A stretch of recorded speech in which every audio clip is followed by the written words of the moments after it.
Hora da sua dose de dúvida, pois a pergunta certa é o começo de toda boa resposta. Vamos pensar juntos?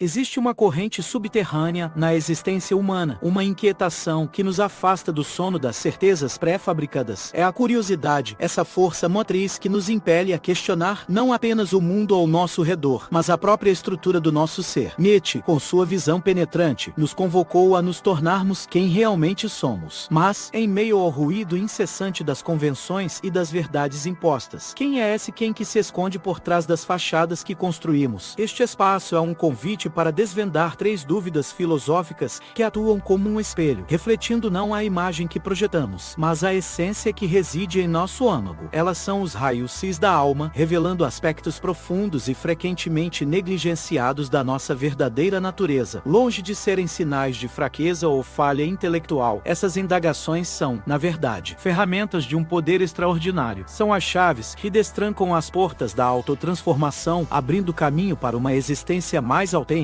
mais profunda e, em última instância, mais significativa. Estamos prestes a nos debruçar sobre o que emerge quando o véu da comparcência é retirado, preparados para encarar o reflexo que a dúvida lança sobre quem você verdadeiramente é e, mais importante ainda, como utilizar essa revelação para moldar ativamente o seu destino. A jornada para desvendar a sua natureza mais íntima começa agora, com a coragem de perguntar o que verdadeiramente importa. A primeira grande dúvida que nos confronta, a que nos joga na vertigem do abismo, é esta: se a vida, em sua vasta e indiferente tapeçaria cósmica, não nos foi entregue e com um propósito pré-escrito, como, então, encontrar essa é a porta de entrada para o niilismo, a sensação de que tudo é, em última instância, sem significado. Mas Nietzsche nos ensinou a não temer esse vazio. Ele nos incitou a um niilismo ativo, não como um fim, mas como um ponto de partida. É a coragem de reconhecer a ausência de um sentido cósmico e, a partir dessa liberdade pádaka, criar o nosso próprio. Camis, diante do absurdo confronto entre nosso desejo por sentido e o silêncio irracional do universo, não nos ofereceu um consolo barato. Em vez disso, ele nos chamou à revolta. Revoltamo-nos não contra o universo, mas contra a própria ideia de que sua indiferença deve nos paralisar. O sentido não é algo a ser descoberto, como um tesouro escondido, mas algo a ser construído, tijolo a tijolo, em cada ação significativa que escolhemos empreender. Pense em um artista que, após perder a fé em um plano divino, redescobre o propósito não em um destino final, mas na própria dança do criar, na conexão visceral com a matéria e com a alma daqueles que contemplam sua obra. Essa é a filosofia de Camus em ação, um antídoto poderoso contra o desespero que a ausência de um propósito inerente pode gerar. O erro comum é confundir a ausência de um sentido pré-fabricado com a impossibilidade de criar sentido. A vida, neste sentido, é como uma tela em branco. A dúvida sobre o propósito não é uma sentença de inutilidade, mas o pincel que você segura. A questão fundamental não é qual é o meu propósito, mas sim que propósito eu escolho criar. O que você pintará nesta tela? A segunda dúvida, aquela que nos assombra nas horas de silêncio reflexivo, pergunta: tenho livre-arbítrio ou sou apenas um fantoche do destino? Essa questão ancestral, que opõe a liberdade da escolha ao determinismo inexorável, toca o cerne de como percebemos a nós mesmos e o mundo, o que a ciência, especialmente a neurociência com experimentos como o de Libet, nos revela é intrigante. Nossas decisões conscientes podem, por vezes, ser precedidas por atividades cerebrais que sugerem que a escolha já estava em curso antes mesmo de a percebêssemos. Isso nos lança em um dilema. Se a origem de nossas ações está enraizada em processos que escapam ao nosso controle consciente, somos de fato livres? Spinoza, com sua profunda sabedoria, nos ofereceu uma perspectiva diferente. Para ele, a verdadeira liberdade não reside em uma vontade arbitrária, mas na compreensão da necessidade. Ser livre é entender as forças que nos movem, sejam elas biológicas, sociais ou psicológicas, e agir em harmonia com essa compreensão, em vez de lutar contra elas em vão. Um erro comum, o erro do jogador, é a crença de que temos controle sobre eventos intrinsecamente aleatórios, como se pudéssemos influenciar o resultado de um lançamento de dados apenas com a força do pensamento. A sabedoria estoica nos orienta a um caminho mais sereno, focar no que está sob nosso controle, nossas reações, nossos julgamentos julgamentos, nossas ações e aceitar com equanimidade aquilo que foge à nossa influência. Reflita sobre isso. Somos como navegadores em um vasto oceano. A dúvida sobre o livre-arbítrio é como questionar se controlamos o leme ou as correntes que nos impulsionam. A verdadeira maestria, no entanto, não está em negar as correntes, mas em usar o leme com habilidade para navegar por elas, direcionando nosso curso dentro dos limites impostos pela realidade. Onde você focará sua energia? No leme ou nas correntes? A terceira e talvez mais pungente dúvida que nos assola é a pergunta sobre a natureza do mal e do sofrimento. Porque o mal e o sofrimento existem em um mundo que, em tese, poderia ser bom? Essa questão, que desafia as noções de justiça cósmica e de um universo ordenado por uma benevolência suprema, nos confronta com a dura realidade da nossa existência. Como conciliar a aspiração por um mundo sem dor com a onipresença do sofrimento? Carl Jung nos ofereceu uma perspectiva profunda sobre essa questão ao nos falar sobre a sombra. Para Jung, o mal e o sofrimento não são apenas forças externas, entidades a serem combatidas. Eles são, em parte, intrínsecos à própria psique humana. Reconhecer e integrar nossa própria sombra, os aspectos de nós mesmos que reprimimos, que consideramos inaceitáveis, que tememos, é um passo fundamental para lidar tanto com o sofrimento que advém de nós mesmos, quanto com aquele que o mundo nos impõe. Um erro sutil, quase imperceptível, é a busca incessante por um mundo sem dor, uma espécie de otimização utópica que, em sua essência, nega a própria condição humana. A verdadeira resiliência não floresce na ausência de desafios, mas na capacidade de enfrentá-los, de se curvar sem quebrar, de aprender com a queda. A vida, em sua essência, pode ser vista como uma forja. A dúvida sobre o mal e o sofrimento é o calor intenso que molda o metal. Sem esse calor, o metal permanece bruto, informe. O sofrimento, quando confrontado não com negação, mas com coragem e busca por compreensão, é o que forja o caráter, o que nos dá substância. Como você tem lidado com o calor da forja em sua própria vida? Essas três dúvidas fundamentais sobre o propósito, o livre-arbítrio e a existência do mal não são meros exercícios intelectuais. Elas são um chamado à metamorfose, um convite para transcender a superficialidade e abraçar a complexidade da nossa própria existência. A dúvida, longe de ser um beco sem saída ou um sinal de fraqueza, é o motor do pensamento crítico, o catalisador para uma autêntica autodescoberta. A história da filosofia é, em grande parte, a história do questionamento de Sócrates, que declarou que a vida não examinada não vale a pena ser vivida. A Nietzsche, que desafiou os próprios fundamentos da moralidade e da verdade. Os grandes pensadores nos legaram a coragem de perguntar. No entanto, paradoxalmente, a sociedade muitas vezes desencoraja a dúvida genuína. Preferimos a conformidade, a segurança das certezas pré-fabricadas, a ilusão de controle que nos oferece um conforto superficial. Há um medo profundo em muitos de nós, o medo da tabula rasa, a resistência em descartar crenças antigas, mesmo quando elas se mostram falhas ou limitantes. Permanecemos em uma zona de conforto intelectual, um espaço familiar, mas estagnado, que nos impede de crescer e de descobrir a verdade sobre nossa própria natureza. A dúvida é o raio que pode iluminar essa caverna platônica, em que muitos de nós habitam. Aqueles que se apegam às sombras temem essa luz, mas para aqueles que anseiam pela verdade, a dúvida é o caminho para fora da escuridão, para a liberdade do pensamento e para a autenticidade do ser. O que você tem permitido que ilumine sua própria caverna? É crucial desmistificar a ideia de uma verdadeira natureza estática, como se fosse um destino fixo a ser descoberto. A natureza humana, em sua essência, é um processo contínuo de autoconstrução, uma obra em constante evolução. As dúvidas filosóficas que exploramos não são obstáculos nesse caminho, mas sim as ferramentas essenciais para esculpir essa obra-prima. Elas nos forçam a questionar, a reavaliar, a ir além das aparências e das certezas fáceis. Vivemos em uma sociedade que, muitas vezes, nos pressiona a conformar-nos a verdadeiras naturezas pré-fabricadas, rótulos que limitam nosso potencial. O paradoxo da autenticidade reside precisamente aqui: ser fiel a si mesmo em um mundo que incentiva a conformidade e, ao mesmo tempo, permitir que essa mesma autenticidade se adapte e cresça. Nosso cérebro, em sua busca por gratificação instantânea, pode cair em um dopamine loop da certeza, preferindo a simplicidade de respostas prontas à complexidade desafiadora da dúvida. O custo dessa preferência, no entanto, é a estagnação e o auto-engano. Considere a árvore que se curva ao vento para não quebrar. Sua força não reside na rigidez, mas na flexibilidade, na capacidade de se adaptar e crescer mesmo em meio às tempestades. Sua verdadeira natureza é essa resiliência, essa capacidade de fortalecer suas raízes diante das adversidades. Da mesma forma, sua natureza autêntica se revela não na ausência ausência de dúvida, mas na coragem de abraçá-la, de permitir que ela o molde e o fortaleça. O que você está escolhendo permitir que o molde? Ao percorrermos as veredas da dúvida, desvendamos não respostas definitivas, mas convites. 3 dúvidas filosóficas: a ausência de propósito inerente, a dança entre livre-arbítrio e determinismo, e a persistência do mal e do sofrimento emergiram não como problemas a serem resolvidos de forma simplista, mas como portais para uma exploração mais profunda de quem realmente somos. Elas nos confrontam com a complexidade intrínseca da condição humana, convidando-nos a ir além das certezas superficiais. Como Jung sabiamente apontou, o confronto com o inconsciente, tanto o pessoal quanto o coletivo, é um passo essencial na jornada da individuação. Essas dúvidas filosóficas são, em essência, os portais para esse confronto. Elas nos forçam a olhar para dentro, a reconhecer as sombras, as contradições e as profundezas que compõem a tapeçaria da nossa existência. Não se trata de encontrar um eu fixo e imutável, mas de abraçar o processo contínuo de se tornar. Portanto, o convite final que deixo é este: adote a dúvida, não como um sinal de fraqueza ou confusão, mas como um ato de coragem intelectual. Veja-a como o alicerce sobre o qual se constrói uma autodescoberta genuína e um autodomínio verdadeiro. A certeza, muitas vezes, é uma gaiola dourada. A dúvida é a chave que pode libertar seu potencial mais profundo. Qual destas dúvidas ressoou mais profundamente em sua jornada interior? Qual delas lançou a luz mais intensa sobre a sua própria natureza? Compartilhe suas reflexões nos comentários abaixo. Se esta exploração filosófica abriu novas perspectivas para você, convidamos você a se inscrever em nosso canal para continuarmos juntos desvendando os mistérios da existência.